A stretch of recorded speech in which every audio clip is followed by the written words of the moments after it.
The Void Hunter station hung in the darkness like a metal spider waiting for prey. Jisoo guided their shuttle into the docking bay with her jaw set and her heart pounding beside her. Keleth radiated tension through the bond, but also trust. That trust meant more to Jisoo than she wanted to admit. "Remember the plan," Jisoo murmured as the airlock hissed open. "I remember. But I still think it is insane. Humans specialize in insane." They stepped out to find a dozen Void Hunters waiting with weapons raised. The mercenaries were a mixed species crew, but their leader was a scarred Rethki with 4 arms and cold reptilian eyes. "The data cylinder," the Rethki demanded. "Hand it over. Where is Sarath?" Keleth asked. The leader gestured, and 2 guards dragged a battered Sarath forward. He was alive but clearly hurt, his silver hair matted with dark blood. "The cylinder first." Jisoo reached slowly into her jacket and produced the black cylinder. "Here is what is going to happen," she said calmly. "You are going to release Sarath, and then you are going to let all 3 of us walk out of here." The Void Hunters laughed. "And why would we do that, human?" "Because if you do not, I will trigger this cylinder's self-destruct and vaporize everything within 100 meters. The laughter stopped. "You are bluffing," the Rethki said. But his eyes flickered to the cylinder with new uncertainty. "Am I?" Jisoo held up the cylinder so they could see the blinking light on its surface. "This data is worth more than your entire operation. Do you really think the people who created it would not include a failsafe? One wrong move and we all die together." Through the bond, Keleth broadcast a wave of fear so authentic that even Jisoo almost believed it. The Void Hunters shifted nervously. "Lord Draven will not pay for corpses," Jisoo continued. "So here is your choice. Let us go and live to take another contract, or test my resolve and find out what happens." The Rethki studied her face. Looking for weakness, Jisoo gave him nothing but cold determination. "Fine," he finally spat. "Take the whelp and go, but Lord Draven will hear about this. I am counting on it." The guards released Sarath, and Keleth rushed forward to support her brother. They backed toward the shuttle with Jisoo keeping the cylinder raised until the airlock sealed behind them. Only then did she let out a shaking breath. "There is no self-destruct on that thing." "Is there?" Sarath said weakly. "Not even a little bit." Keleth laughed, a sound of pure relief that echoed through the bond. "You absolute lunatic. It worked, did it not?" They fled the station at maximum speed, not stopping until they reached the edge of council space. By the time they arrived, Jisoo had a new plan, one that was even crazier than bluffing the Void Hunters. "You want to do what?" Sarath asked, still recovering from his injuries. "I want to testify before the Sanguinari High Council," Jisoo repeated. "I want to prove that humans are capable of true emotional bonds and that our species do not have to be enemies." "And how exactly do you plan to prove that?" "By showing them what Keleth and I share." Keleth had been quiet, but now she spoke. "The bond between us is stronger than anything I have ever experienced. If the council could feel what I feel when I connect with her, they would have to acknowledge that humans are not lesser beings." "Lord Draven will be there," Sarath warned. "He has filed a petition claiming the bond is invalid because humans lack the capacity for true bonding." "Good," Jisoo said. "Let him make his case. When I am done, the council will see him for what he really is." The council chamber was vast and ancient, carved from stone that predated spaceflight. Thousands of Sanguinari filled the observation galleries, including Lord Draven, who watched with barely concealed hatred. Jisoo stood alone in the center of the floor, facing 7 council elders whose combined age exceeded 10,000 years. "Human," the eldest spoke. "Lord Draven has claimed that your bond with Keleth Vorn is an abomination, that your species lacks the emotional depth required for true Sanguinari bonding. What do you say to this accusation?" "I say Lord Draven is afraid," Jisoo replied clearly. not of me specifically, but of what I represent. Murmurs rippled through the galleries. Explain yourself. Your people have feared mine since first contact, and I understand why. We are loud and violent, and we burn through our short lives like we are racing against time. But that is exactly what makes us capable of bonds that you cannot imagine. She took a deep breath. I am not asking you to take my word for it. I am asking you to feel for yourselves. She looked at Calith, who stood at the edge of the chamber. My bondmate can share what she feels through our connection. She can show you the truth. The elders conferred briefly. We will permit this demonstration, the eldest finally said. Calith Vorn, step forward. Calith moved to stand beside Jisoo through the bond. Jisoo felt her nervousness and beneath it a steady courage that made Jisoo's heart swell with pride.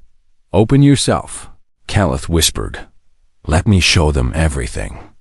Jisoo closed her eyes and dropped every barrier she had. She let Calith see all of it, the fear and the hope, and the growing affection that had taken root somewhere in the chaos of crashed ships and ancient laws. She showed her the fierce protectiveness that flared whenever Calith was threatened, the joy she felt when Calith laughed, the peace she found in their quiet moments together. She showed her what it meant to be human, to love with the desperate intensity of a species that knew how brief life could be.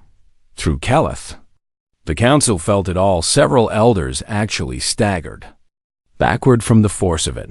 Impossible, one of them breathed. Extraordinary, another corrected the eldest. Elder raised a trembling hand. In all my years, I have never felt such intensity of emotion. Humans do not lack the capacity for bonding. They exceed it. Lord Draven surged to his feet. This proves nothing. The human has simply learned to manipulate our bonding rituals. Silence, the eldest commanded. We have felt the truth for ourselves, Lord Draven. Your petition is denied. Furthermore, another elder added, we have received disturbing reports about your recent activities. Hiring mercenaries, seeking weapons against your own people. Care to explain yourself? Draven's face went pale. Those are lies. Jisoo stepped forward. Actually, I have proof. She held up the data cylinder.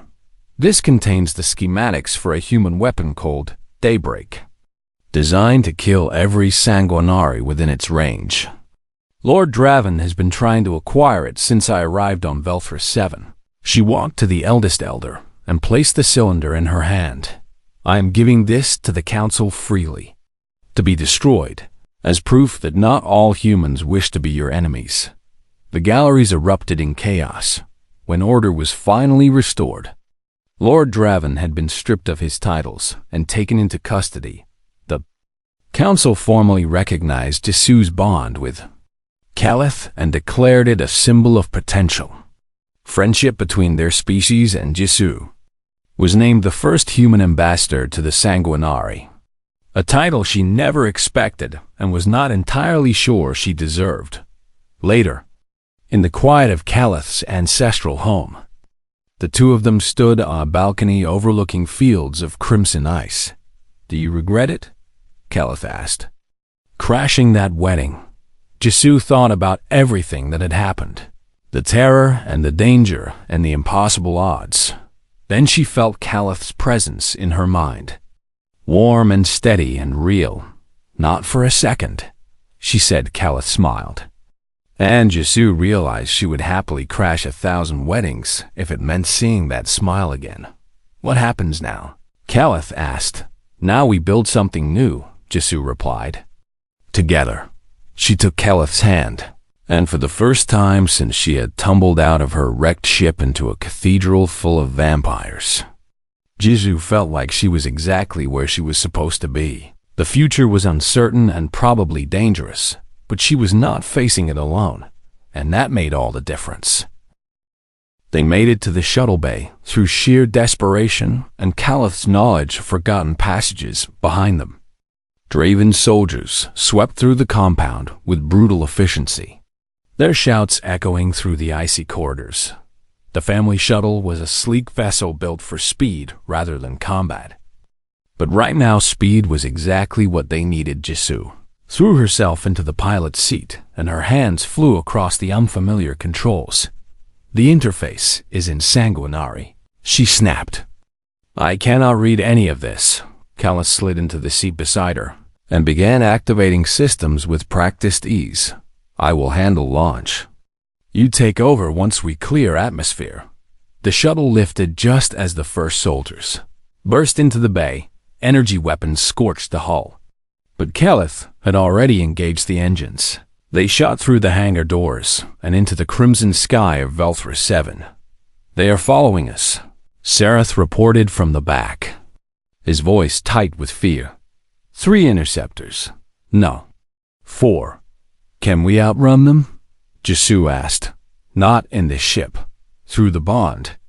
Jisoo felt Calith's grim acceptance. They had escaped the compound only to be hunted down in open space. Then the comm system crackled to life. Shuttle. This is Lord Draven. I am giving you one chance to surrender. Return the human and the data she carries, and I will spare your lives. Calith reached for the comm. But Jisoo grabbed her wrist. Wait, she said. An idea forming. He does not know that Sareth is with us. Does he? No, Calith admitted. He fled before the soldiers saw him. Then we have a bargaining chip. She opened the comm channel. Lord Draven, this is Lieutenant Park Jisoo. I am willing to discuss terms. There are no terms, human. Only surrender. Are you sure about that? Jisoo replied, keeping her voice calm. Because I am pretty certain you would rather have this conversation in private. Unless you want your soldiers to know exactly what you are hunting for. A long pause followed. You have 30 seconds to make your point. The data I carry is worth more than your entire house, Jisoo said. If I release it publicly, every Sanguinari alive will know that Lord Draven tried to acquire a weapon of genocide against his own species. How do you think the Council will react to that? Through the comm. She heard Draven's sharp intake of breath. You would not dare. Try me.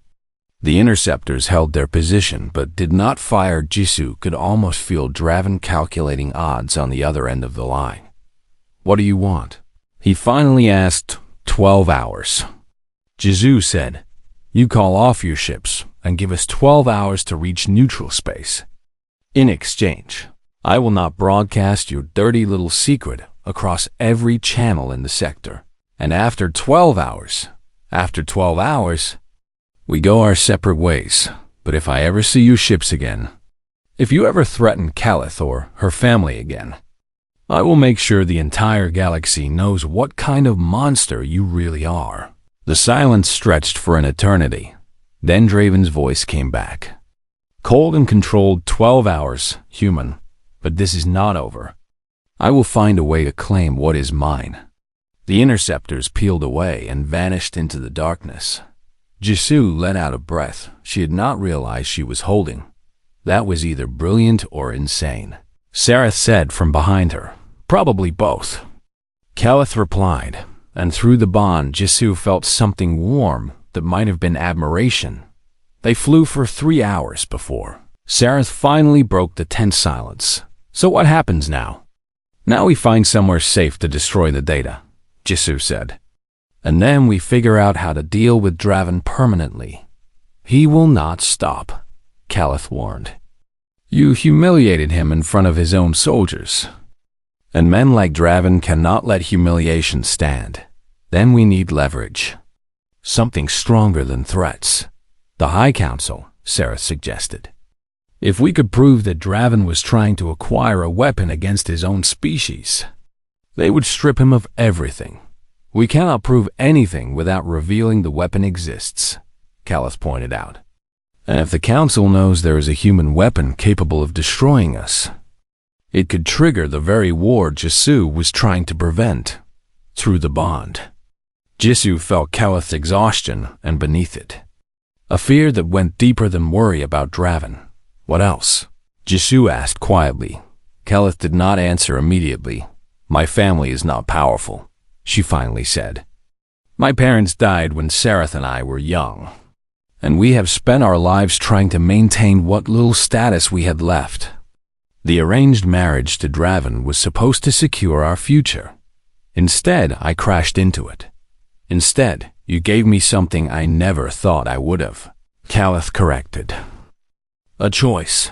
She turned to face Jesu. But Draven will use my family against me. He has the resources and the cruelty to hunt down everyone I care about. The only way to truly stop him is to make it politically impossible for him to act. How?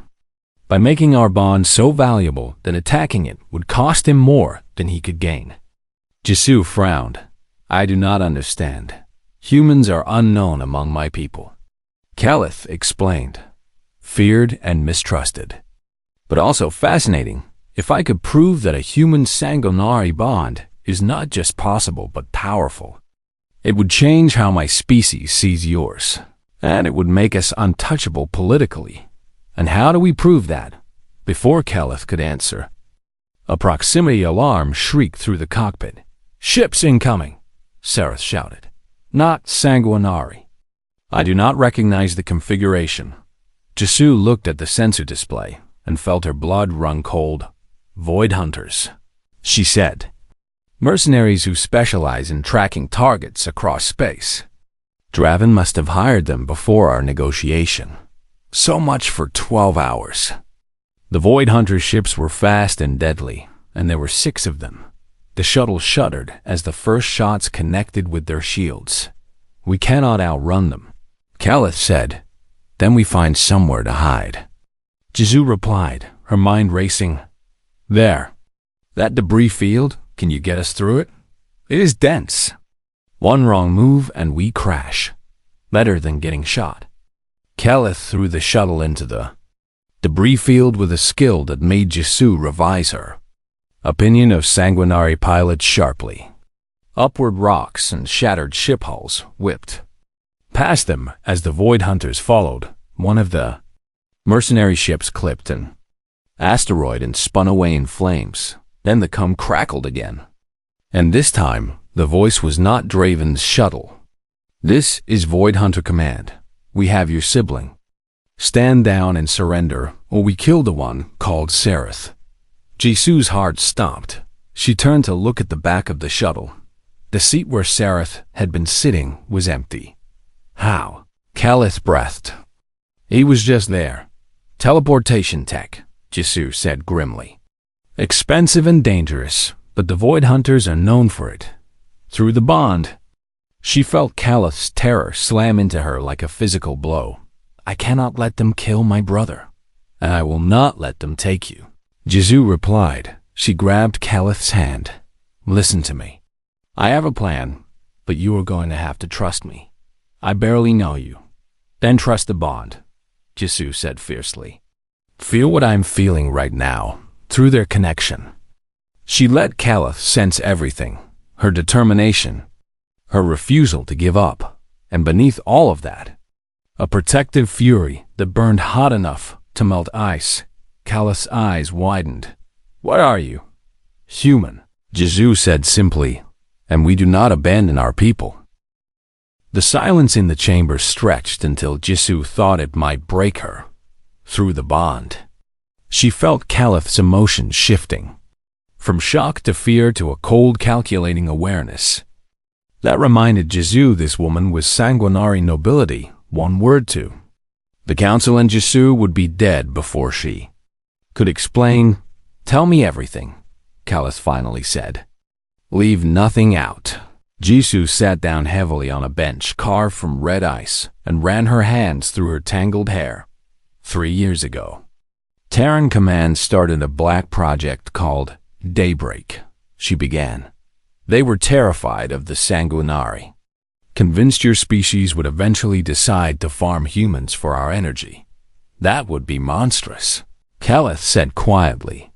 We do not feed on unwilling hosts. I know that now.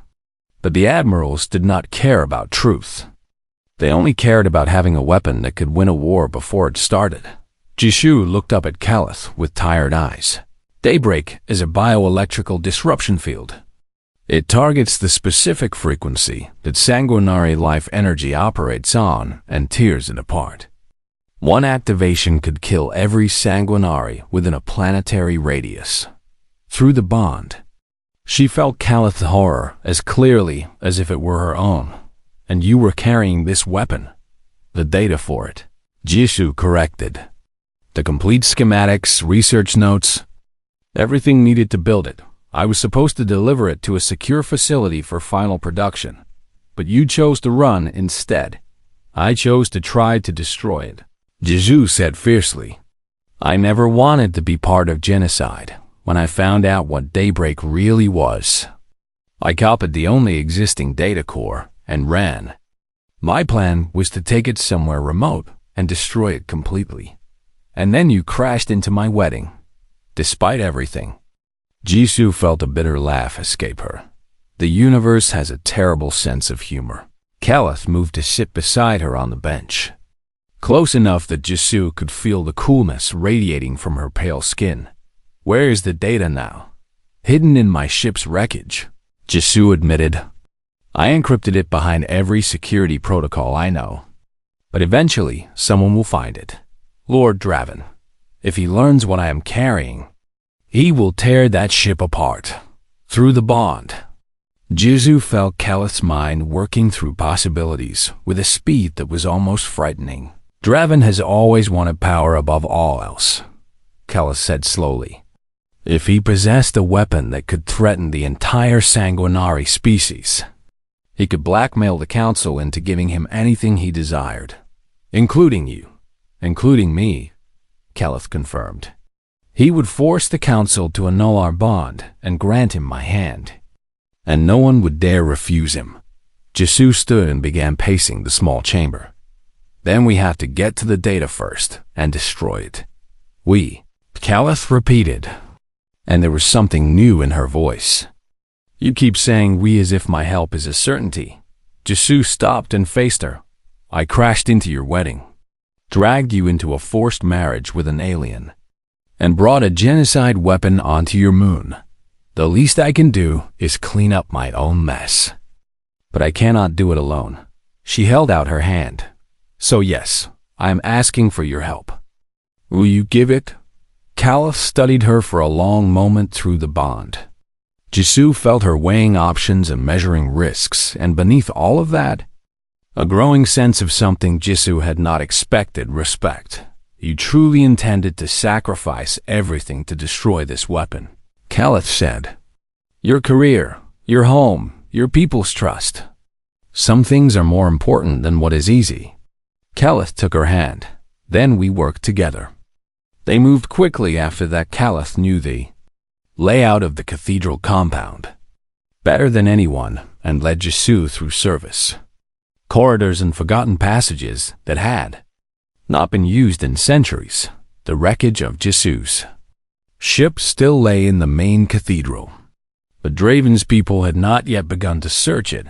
They were too busy arguing about the legal implications of the interrupted wedding.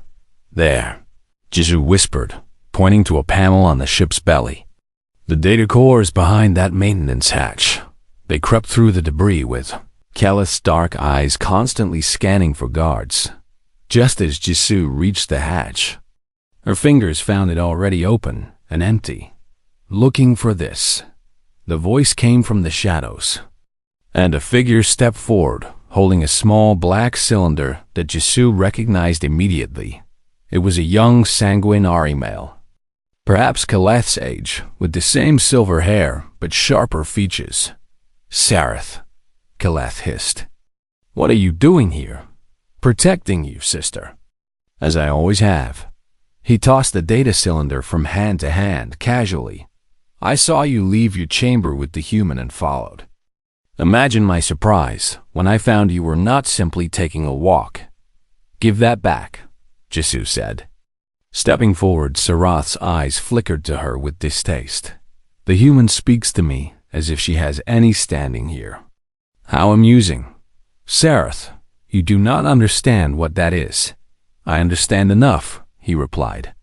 I understand that our dear Lord Draven has offered quite a generous reward for information about our unexpected guest. Imagine what he would pay for this. Through the bond, Jisoo felt Calith's spike of fear, and beneath it, a deep sadness. You would betray your own sister for money. I would protect our family's interests, Sareth corrected. Your bond to this creature has made us a laughingstock. Aligning ourselves with Draven's power is the only way to restore our name. He turned to leave, but Calith's voice stopped him cold. That cylinder contains a weapon that could kill every sanguinari alive. Sareth paused. What? Daybreak, Jisoo said quickly. It is a bioelectrical disruptor. One activation and every member of your species within range dies screaming. Is that really what you want to hand to a man like Draven? She could see the uncertainty flickering across Sarath's face. You are lying, he said. But his voice lacked conviction. Feel through the bond, Calith urged. I am connected to her now. I would know if she was lying, brother. She speaks the truth. For a long moment, no one moved. Then Sareth slowly lowered the cylinder. What do we do? Before anyone could answer, alarms began to wail throughout the compound. Draven, Calith breathed. He knows we are here. Through the shattered dome above, Jisoo could see ships descending with their weapons hot and their hulls marked with Draven's house crest. We need to run, she said. Is there any ship we can take? Calith nodded grimly. The family shuttle? But we will never reach it before Draven's forces cut us off. Then we fight through, Jisoo said. And something in her voice made both Sanguinari look at her with new eyes. Give me that cylinder and stay behind me. Sareth handed over the data core. You are either very brave or very stupid. Human. Probably both, Jisoo admitted. Now move. They ran into the chaos as Draven's forces closed in around them. The alarm screamed through the cockpit as Lieutenant Park Jisoo fought with the controls of her dying ship. She had been flying through the outer reaches of the Velthris system when the solar storm hit without warning and fried half her navigation systems in seconds. Now her small salvage vessel was tumbling toward an ice moon that her damaged sensors could barely identify. Come on, she muttered through gritted teeth as she pulled hard on the throttle. The ship groaned like a wounded animal and refused to respond to her commands through the cracked viewport. She could see the surface of the moon rushing up to meet her. It was not the white ice she expected, but rather a deep crimson color. That made the entire world look like it was covered in frozen blood. She had heard stories about moons like this, but she never thought she would see one up close, certainly not while plummeting toward it at terminal velocity. The last thing she saw before impact was a massive dome of crystalline material rising from the red ice.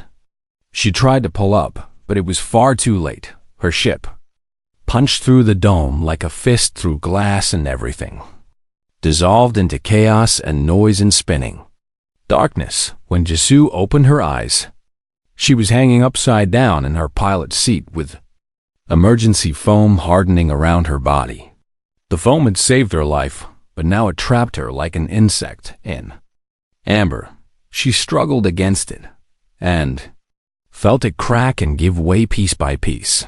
After what felt like an eternity, she tumbled free and landed hard on something that was definitely not the floor of her ship. She pushed herself up onto her hands and knees and looked around. Her ship had carved a path of destruction through what appeared to be some kind of cathedral. Massive pillars of red ice rose toward a ceiling that was now open to the dark sky above. Shattered crystals lay everywhere, glittering in the light of floating orbs that drifted through the air like trapped stars. And surrounding her in a vast circle were hundreds of the most terrifying beings she had ever seen. They were humanoid, but clearly not human. Their skin was pale as moonlight, and their eyes were solid black pools that reflected no light at all. When they opened their mouths to hiss and snarl at her, she saw elongated canine teeth that left no doubt about what they were: sanguinari, the vampire species that humanity had feared. Since first contact 3 decades ago, Jisoo had heard the stories that every human child learned. The sanguinari did not drink blood like the vampires of old Earth legends, but they fed on something perhaps more intimate. They consumed the bioelectrical energy that flowed through all living things. One touch from a sanguinari could drain the life from a human in seconds if they chose, and she had just crashed into what appeared to be a very important ceremony. The sanguinari wore elaborate gowns and formal attire in shades of black and deep purple and crimson. At what had been the front of the cathedral, she could see a raised platform where a shattered altar now lay in ruins. 2 figures stood on that platform. One was a tall male sanguinari, with cruel eyes and a face twisted in absolute rage. The other was a female with silver hair that fell past her waist and features so striking that even in her terror, Jisoo found herself staring. The female sanguinari wore a gown of black silk that seemed to flow like liquid shadow around her body. Her expression was not one of rage like the others, but something more complex, something that almost looked like relief mixed with shock. Seize the creature, the male roared, and his voice echoed through the ruined cathedral. Like thunder, guards in black armor rushed forward and grabbed Jisoo by the arms before she could even think about running. Not that running would have helped. She was surrounded by hundreds of alien vampires on a moon she could not escape from, with a ship that would never fly again. The guards dragged her forward through the debris and the shattered crystals until she stood before the raised platform up close. The male sanguinari was even more frightening. His eyes burned with a cold fury that promised pain and death. Do you have any idea what you have done, human? He demanded. Jisoo swallowed hard and tried to find her voice. I crashed, she said, and even she could hear how pathetic that sounded. The storm knocked out my navigation and I could not control where I landed. You have desecrated the most sacred ceremony of House Ashcroft, the male continued, as if she had not spoken. You have destroyed a bonding altar that has stood for 10,000 years, and you have interrupted a union that would have secured the future of 2 great houses. Bonding altar. Jisoo felt her stomach drop as she understood what she had crashed into. This was a wedding. She had just destroyed an alien vampire wedding. Lord Draven, the female spoke, and her voice was surprisingly calm. The human clearly did not intend this destruction. Intention matters nothing. Keleth, the one called Draven, snapped at her. The crime remains and the punishment must be death. The crowd murmured in agreement, and Jisoo felt the guards tighten their grip on her arms. She was going to die here on this frozen moon surrounded by vampires because of a stupid solar storm. Then a new voice cut through the noise. Hold. The single word carried such authority that everyone fell silent instantly. An ancient sanguinari female descended from a balcony above, floating down on currents of power that made Jisoo's skin tingle. She wore robes of pure white, the only such color in the entire cathedral, and her eyes held the weight of centuries. High Priestess, Draven said, and even his arrogance seemed diminished in her presence. Surely you agree this human must face justice. The High Priestess did not answer him. Instead, she walked slowly toward Jisoo and studied her with those ancient black eyes. Interesting, she murmured. Such a bright flame in such a small vessel. She turned to address the crowd. This human has invoked ancient law. Whether she knows it or not, what law could possibly apply here? Draven demanded. The right of intervention, the High Priestess declared, and gasps echoed through the cathedral. One who interrupts a bonding before completion, by any means. has challenged the Union itself according to laws older than your house. Lord Draven, that law was meant for sanguinary challengers, not human vermin. The law names no species, the High Priestess replied calmly. It states only that the one who intervenes must either take the place of the interrupted party or face death. Jizu felt the blood drain from her face as she understood what was being said. You mean I have to marry her, she whispered, looking at the silver-haired female called Keleth.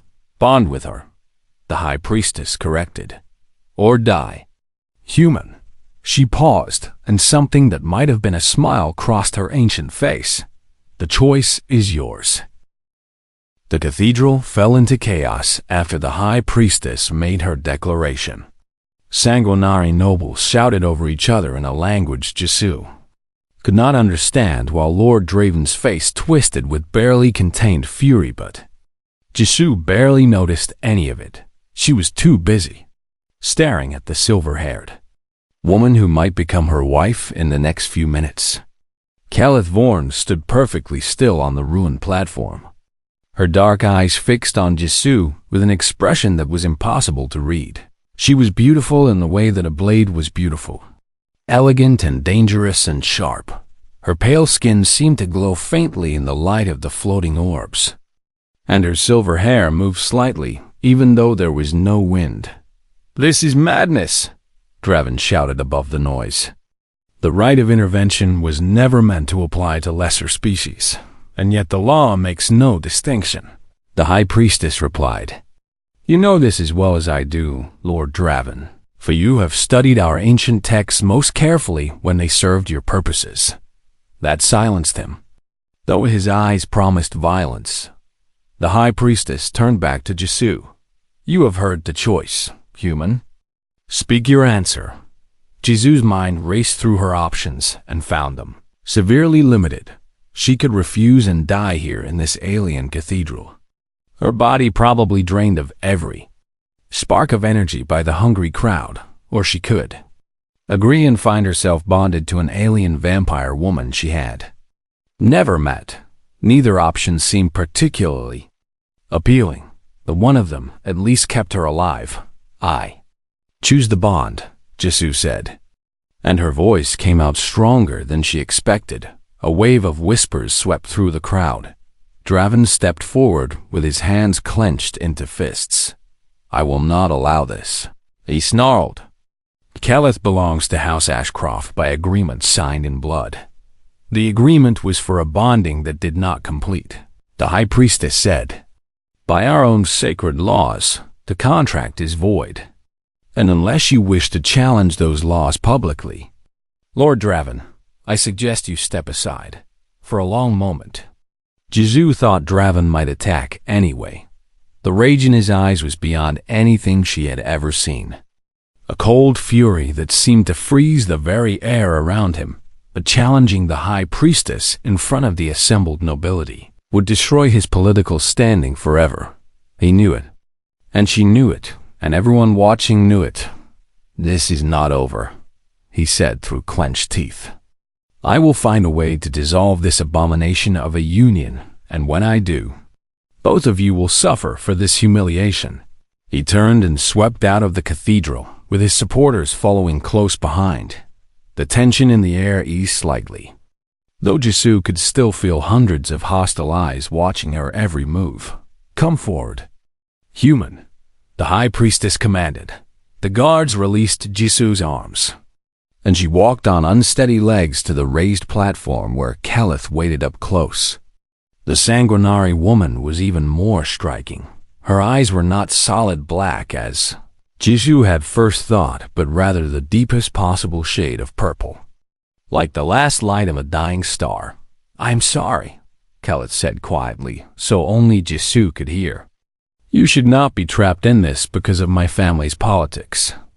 Would you rather I had let them kill me? Jisu whispered back. Something flickered in Keleth's eyes that might have been amusement. No, she admitted. I suppose not. The High Priestess raised her hands, and the crowd fell silent once more. The bonding will proceed according to ancient tradition. she announced. Let none question the validity of what occurs here today. She produced a small crystal knife that gleamed with inner light and held it out to Keleth.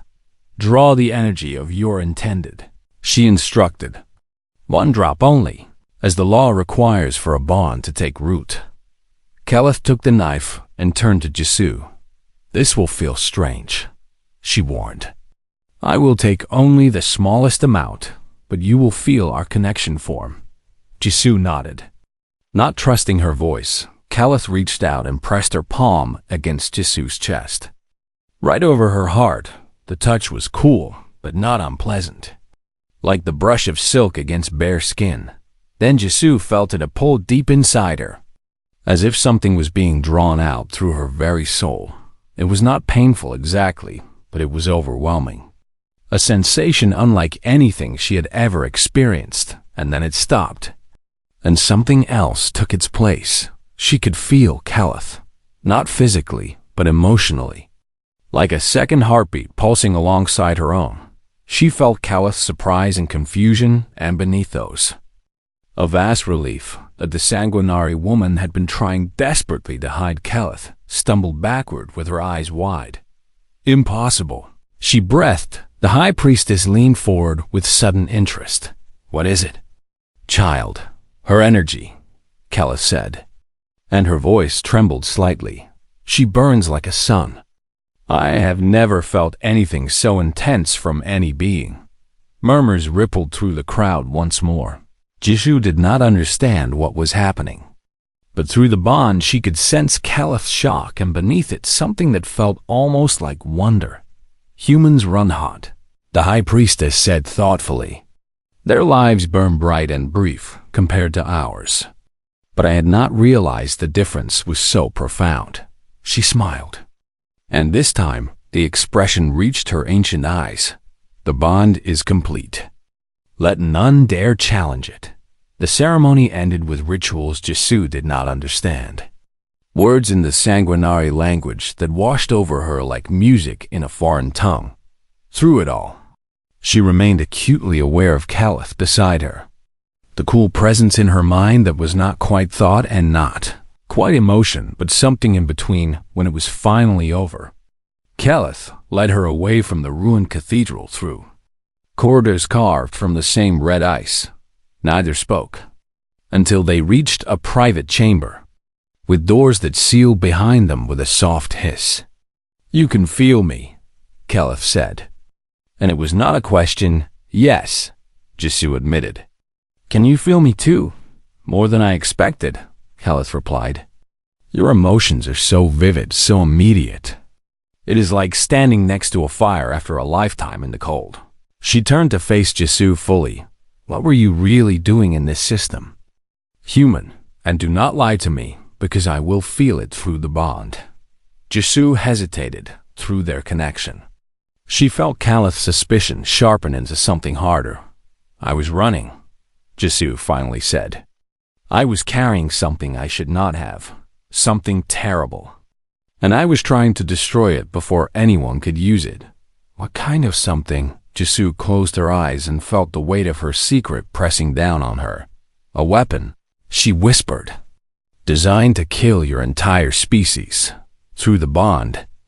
She felt Keleth's shock hit her like a wave of ice.